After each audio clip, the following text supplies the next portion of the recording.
the outside world believe the Nigerian government, the Nigerian military is the one fighting terrorism and prosecuting these people all by themselves. There's no legal procedure around. And when they see this with pictorial evidence, and they now have to come up and tell you that, look, we didn't know that this is how you go about it. So it has gone a long way in changing the negative perception. The investigations of several suspects referred to it. The center has a team of investigators and language assistants drawn from various security agencies who conduct the investigations. Now, custodians of this suspect, not a single personnel from the armed forces is part of the investigation team. And this is part of what we have done, what the system has put in place to ensure fairness. We are just fighting terrorism as directed, as constitutionally required.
In monitoring them is that first and foremost they apply for security clearance for be it movement of items, humanitarian items from Maiduguri to every other area within the state, and of course Yobe and Adamawa.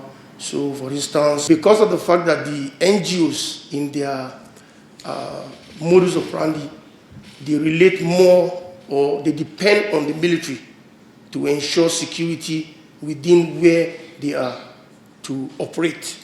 So the units that are in proximity to where they operate provide the security for them.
areas we have challenges here because of the water hyacinth and the situation, the situation that is in that general area.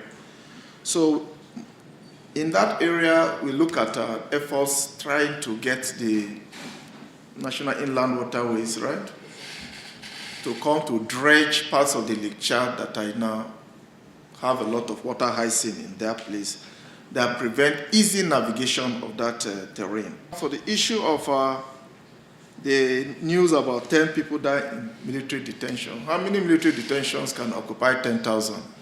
When people throw out figures anyhow, have you ever seen 10,000 people arranged in a hall, in a place? I'm sure most of them have not even spoken to 1,000 people before.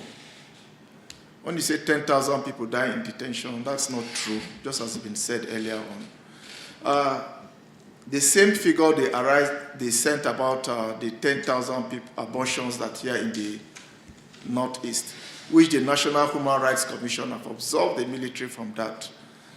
Following that, they brought up this figure. So it's part of their imagination, and I don't think there's anything like that.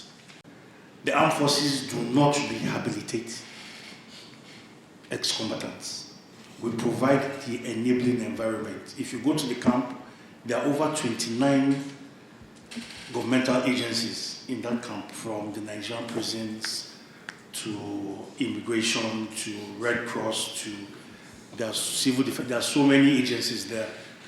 The lead agency for the rehab process is the Nigerian prison or the correctional services. We provide security and profiling for the ex-combatants. It is in their place to rehabilitate these ex-combatants.